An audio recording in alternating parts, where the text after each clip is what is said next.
Today on CityCast Denver, there's a battle brewing on the Northside over a new bike lane. But as usual, the loudest voices are sucking up all the air.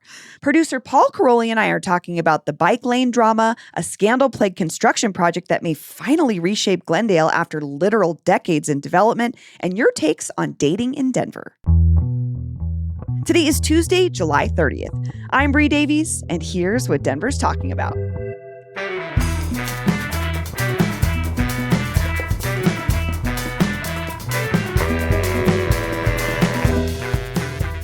Good morning, Paul. Good morning, Bree. Welcome back. Thank you. I'm so glad to be back. You got a little vacation. You got to go to the Big Apple. The Big Apple, and then I came back to Colorado and had my first bite of a Palisade peach of the season. You know, I heard they're getting more expensive. Is that true? Did it taste better? It honestly didn't taste as good as I remembered. It's still pretty early in the season. Yeah, but that's fair. I mean, they'll get there. I'm a little worried about the price, though. That's not good. And it was kind of vague. It was like, I don't know if I don't remember what the reasoning was, but it was just like prices are going up a little bit. And I was like, well, we'll still buy Palisade peaches. So we'll see if it impacts them. It's something you got to get every year. All right, well, let's get into the news. Our first story today comes to us from the Northside, where local TV news is reporting on a coming disaster for local small businesses. At least that's what it sounds like. Denver 7 reported that a proposed new bike lane could slash hundreds of parking spots. They're going to get slashed, Bree. I know. I think I pulled up all the headlines from the local news because they were kind of ridiculous. So what is really going on here? Well, I think part of it is the Department of Transportation and Infrastructure, DOTI, wants to repave 29th Avenue. So I think when you're doing a massive repaving of a thoroughfare like that, this is sometimes the time to talk about implementing changes to the street. And they have proposed a bike lane from on 29th Avenue from Sheridan to Federal, which is about, I think, 18-ish blocks. And for various reasons, obviously, to establish a protected bike lane that makes it safer for cyclists, but also we always see this as sort of a traffic calming measure as well, because it changes up how much of the road is devoted to cars. So that's what the conversation is, I would say. This is a very early proposal. We're not anywhere near the beginning. You know what I mean? They're still talking about it. And it's going to be they're proposing a protected bike lane, like proper barriers, stanchions, that's what it real says. Constructed. Okay, that's something. That's real. That's a big change. And changes to like some speed, adding some speed bumps and some other traffic calming measures along with the bike lane. So it's not just you're getting a bike lane. It's like they're doing other work to transform the street. All right, let's talk about some of the drama here. What are the local business owners saying? Well, I just want to take a little issue with the local business owners part of this. Please just do. Because Channel 7 and 9 News interviewed the same two business owners. So along an 18-block strip, you couldn't find other voices. Like, it was a little That is weird. sus Maybe they were me. at an event or something. Like there was like a community meeting, and like these were the two business owners that were the most outspoken, and so the reporters, went and grabbed them afterwards. But for sure. I mean, talk to some other people, you're going to hear other opinions. It kind of rubbed me that way because they had the same issues, and it was just like they're going to take out 200 parking spots and it's going to devastate my business. Like, people drive to my business. What am I going to do? And I just like, also, I think the framing of it really bothered me. It was like, you kind of alluded to this at the beginning. It was like, oh no, a bike lane is going to ruin parking. Hundreds of parking spots slashed. And I was like, we have to remember as the media, how we frame things informs how people view and make opinions. And if we're pro the bike lane in a way that has to be anti-parking, that rubs off on people. But so I don't know. I mean, as a person that lives in a neighborhood where speeding is a problem, I welcome these kinds of changes, but I'm also not a business owner. And so that's probably why this is a little bit contentious, is people see this as impeding on people getting to their business. Well, what do you think is the fair way to talk about it then? If you don't think this framing of like bike lanes versus cars is right, Like what's more appropriate? How to represent the business owner's concerns?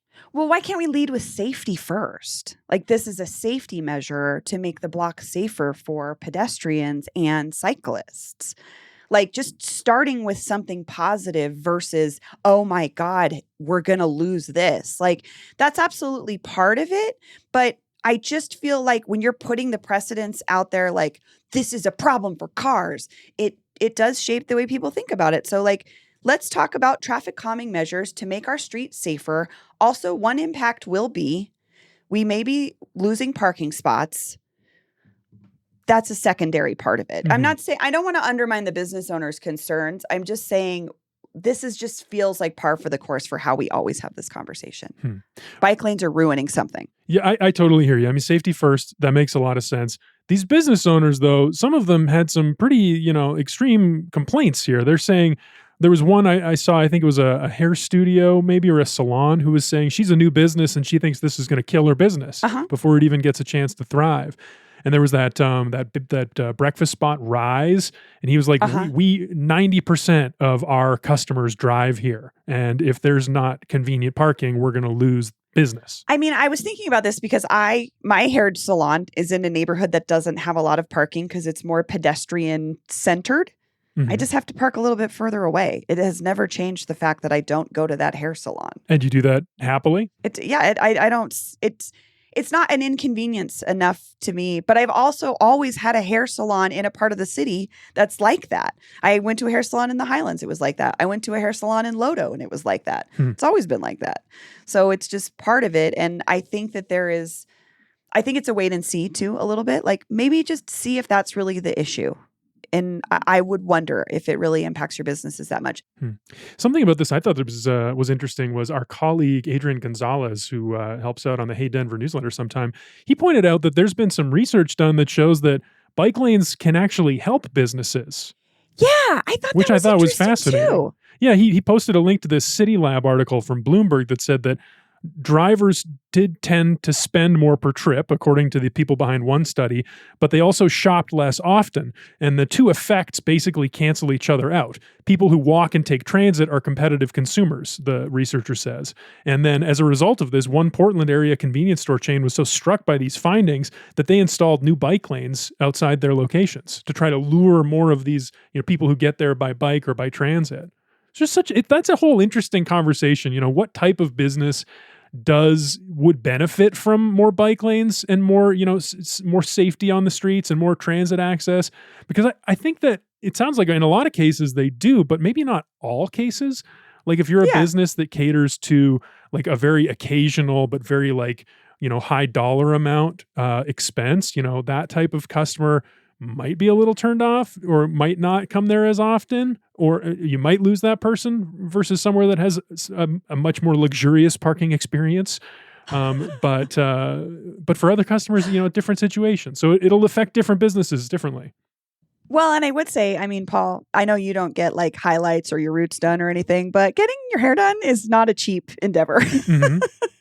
So I spend a couple $100 every 6 to 8 weeks. And so I am a high dollar client for that particular service, but also I like my hairdresser. So I'm just going to go to her whether she's got a parking lot or not.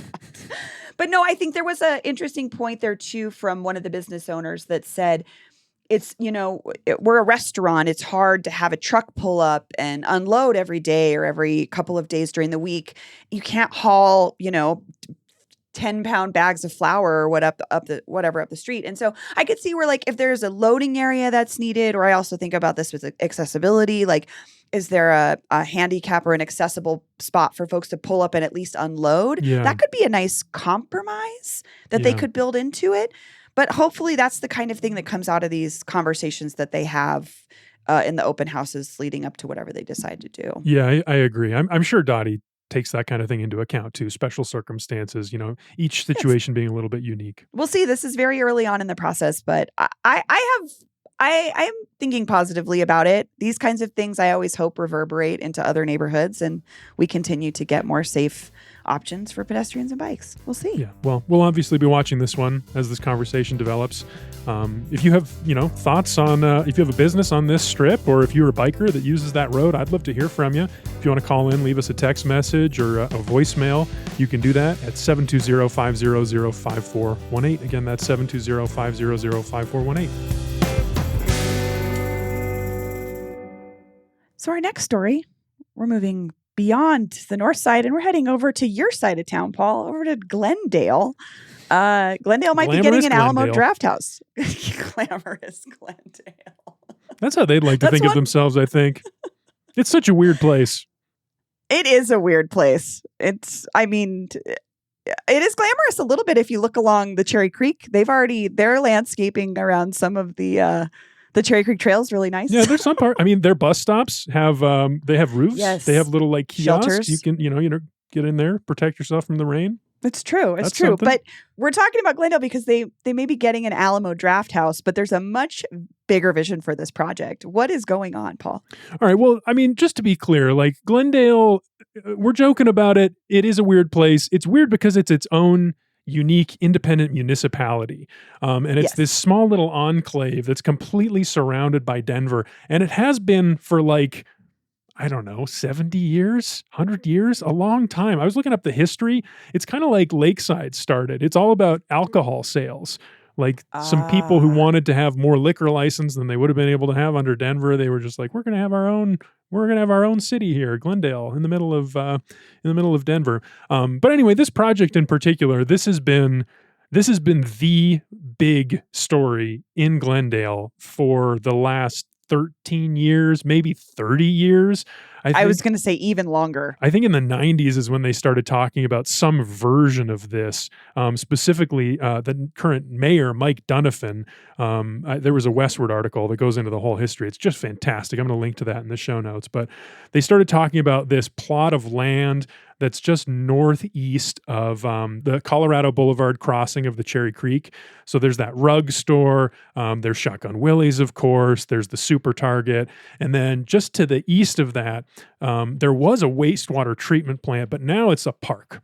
And it's a nice little park. It's right on the Cherry Creek Trail.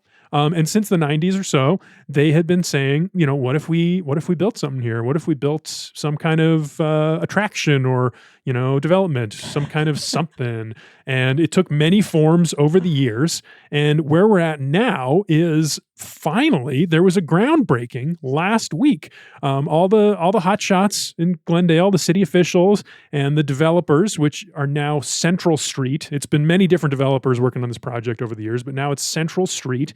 They broke ground on what they're saying is going to be a $150 million redevelopment that will include retail and restaurant space, multiple parking garages, outdoor plazas, a hotel eventually, that's in a later phase, and anchored by, as you mentioned, the one tenant that's already signed on, a 9-screen Alamo draft house that they say is going to be open for business in as soon as late 2026, which for me, oh wow, a film fan in Southeast Denver, I'm so excited. Yeah, Paul, you didn't get to live through the Cinerama days at the Cooper Theater, which would have been your theater in your neighborhood. Whew. You would have loved that. But this could be the new thing. This could be bringing that back to Glendale.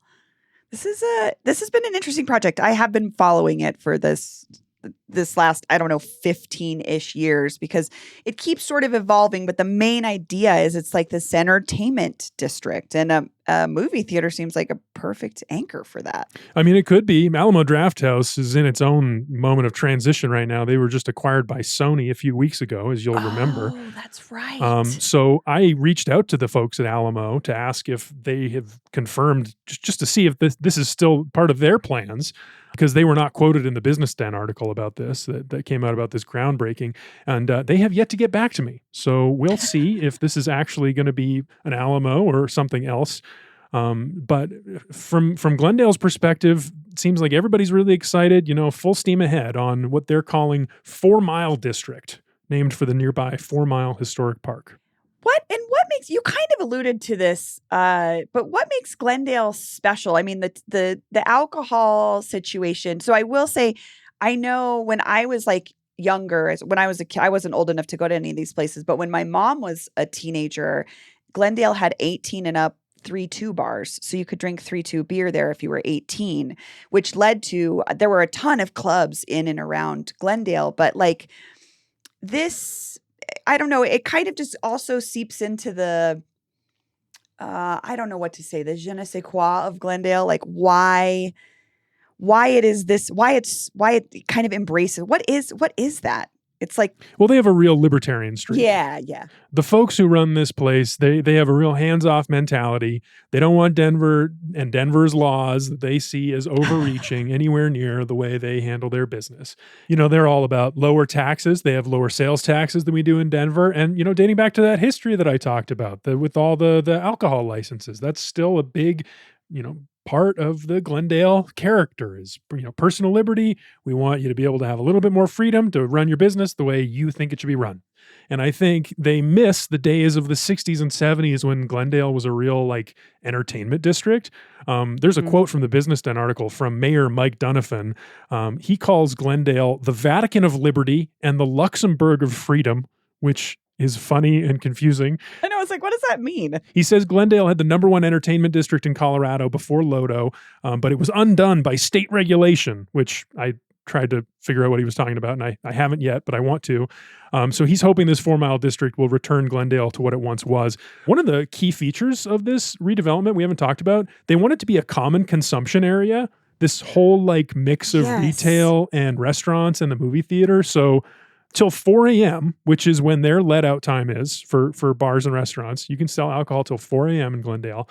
People can walk around on the street in this new whatever it's going to be, just drinking and enjoying themselves, which is so Glendale. It is so Glendale. And I thought, gosh, what would it be like to like live across from that? Would that be annoying? But I don't know, maybe not. It's also like right along the river, so there is a little bit of a barrier. Like there's apartments across it. I think for some people, they've been fearing this for a long time. Some residents of Glendale referred to an earlier version of this project as the Death Star Project, and they tried to fight it. There was this the rug merchant that I talked about earlier. Yes, they let's fought talk this about the controversy. Yeah, for years and years. And there's a fascinating breakdown from the Glendale Cherry Creek Chronicle that I'm going to link to in the show notes as well that goes into this. But there was a series of lawsuits. It's a crazy story involving the Oath Keepers, that right-wing paramilitary group. Yeah. The rug merchants brought them in for like what the Chronicle called a shock and awe march on City Hall. And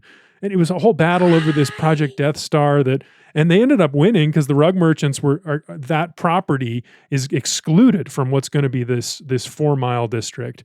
But the other part still seems like it's going forward. Well, and I want to give a little pushback to that story because I don't know if they enlisted the Oath Keepers as much as the Oath Keepers took this on. Fair enough. I really have no idea. Well, I interviewed the family 10 years ago when they were fighting this. And part of the issue was they actually owned a good percentage of land over there where they were going to develop something very similar, and the city rejected their plans. And then the city was trying to eminent domain their building to build it into this project. And so the family was like, wait, so you turned down our proposal, but then you want to take our land to do your proposal. So it's a little bit more hairy than it seems. And I'll share. That's great. There's a couple. Melanie Asmar, when she was at Westward, did some great reporting on this, digging into what was going on. So we'll share that as well. So it's a little more complicated than maybe Mayor Donovan wants to make it seem. One more note on this before we move on. Obviously, we could talk about Glendale forever, but I learned this morning when I was reading up on this, Mike Donovan, the mayor of Glendale, he ran for governor in 2014. And he produced a music video for his campaign with a song called The Trap that features, oh boy, Wyclef Jean? Is that how you say his name? Yeah, from the Fugees? Yeah. So we should listen to a little bit of that song, get a little sense of this libertarian streak that the Glendalians have. And then we'll take another break and come back with one more thing. Sounds good. They got us in a trap. They want to keep us in a trap. Critical thinking. Right? For critical time. Yeah. They got us in the trap. They want to keep us in the trap. Critical thinking. Keep me in this state of mind, huh? Sick of party politics, left and right or wrong. Get the money out so we can get along. And we're back. We always love to hear from you, our brilliant and hilarious listeners, about the things that you care about. So every Tuesday, we share a comment or answer one of your questions that's come through the CityCast Denver hotline. What have we got this week, Paul? All right, we got a voicemail here, and I'm playing it in a slightly different way, so give me a second. Hey, Bree, this is Mark Donovan from the Denver Basic Income Project. And I was just calling to listen to your segment on dating apps, and I found my wife 7 years ago on OkCupid, and we just got married on June 29th. And I just wanted to share a great success and love story. Thanks so much. Oh, my gosh. So shout out to Mark. I know a lot of our listeners are fascinated with what he's doing at the Denver Basic Income Project. I love that story. OkCupid. Oh, my God. Interesting. Yeah, I think my uncle met his wife either on OkCupid or eHarmony, and she rules. I mean, like, they could not have, it was just such a perfect match. So I think sometimes, yes, the apps, although I will say with like OkCupid and stuff, you have to fill out an extremely detailed sort of like, it's not just like Tinder. So I think it's like what you're going into it for, you might utilize different areas of the internet for. But it's always nice to hear a good love story. Oh, hell yeah. OkCupid's like a different era of dating app too. That's like, yeah, like you're saying, but it's not Tinder, it's not Hinge. Does it still exist? I think so. I mean, eHarmony does for sure. I've seen their ads before, but that type does exist. But you're right. It's a different use, different function for sure. It's old school. We got another one too. Yes, another voicemail coming up. Hey y'all, this is Isaac from Cap Hill. As a newly queer single person, I just wanted to echo that the Peter Pan syndrome and golden retriever energy is so painfully present on the queer side. I don't think it's a straight guy issue as much as it's a cis guy issue. I left a relationship of over 5 years because I was shocked that he didn't want to grow up. And now I'm dating and nobody else does either. And I'm like, oh my God, it is definitely still difficult to date as a queer person in Denver. Love the show. Thank you so much for all you do. Have a great night. Oh, first of all, Isaac, thank you for calling in and sharing that. I think we touched on it a little bit on the show, but digging into the queer side of the dating world is something that we definitely need to do more of. But that is so interesting to hear. I'm not surprised by any means, but I'm just glad that we could hear that perspective because it's part of the dating scene here in Denver, and there's apparently a lot of types of people that don't want to grow up. Oh, that's so funny. Well, best of luck to you too, Isaac. You sound like such a sweet person. Thanks for calling in. We have a text? Yes, our last one here is a text from Emily in University Park. Emily writes, I loved your episode on dating and dating apps in Denver today and found it so interesting. I don't think the apps are as dead as I have several friends in my friend group who have found good connections that way. My partner and I, straight and cis, both were born and raised here. We met on Hinge and have been together 3.5 years. I had been on the dating apps for years and gone on many bad dates, but all it takes is patience and a little luck to find the right one. Emily, I love this comment too, because I do agree. Like some of my good friends, Thad and Sarah, met on Tinder, I think, and they've been together almost a decade, and they're married and they're expecting their first kid. Also, interestingly enough, they both also grew up here and met on it. And we didn't dig into that, but I wondered, I think it's just as much people growing up here as it is people moving here. That might still be one of the ways you meet people, So good to hear. I'm glad we got to hear some positive experiences. This was nice. Yeah, me too. I love a love story. So Send good. more, listeners. We love hearing from you. Call in, leave us more of your Denver love stories anytime, always. Yes. 720-500-5418. Again, the The dating in Denver is pretty all right hotline at 720-500-5418. There it is. Paul, real quick. How did you meet Megan? How'd you meet your wife? Oh, we met at the college radio station. Oh, cute. That's right. Yeah. I picked up a love shift that. one night and she had her co-host didn't show up. So when I passed over the mic to her, I stuck around and we did the show together, had our first conversation on the air. Oh my God. What a good meet cute. You can't write a meet cute like that. That's pretty good. Yeah. I like that story. That's nice, Paul. Yeah, I'm pretty proud of it. Well, Paul, I'll see you later. See you next time, Bree. Yeah, and that's it. Right? You got a choice in November to cast a vote that matters. That's all for today here on CityCast Denver. If you enjoyed this show, why not take a minute to tell Wyclef Jean about us? Rate the show wherever you get your podcasts and subscribe to our morning newsletter and learn more about us at denver.citycast.fm. We'll be back tomorrow morning with more news from around the city. See you later. Put us in that state of mind, huh? Well, I'm glad we got good dating stories. It's really nice. It was fun. That was a fun conversation. Those girls were fun.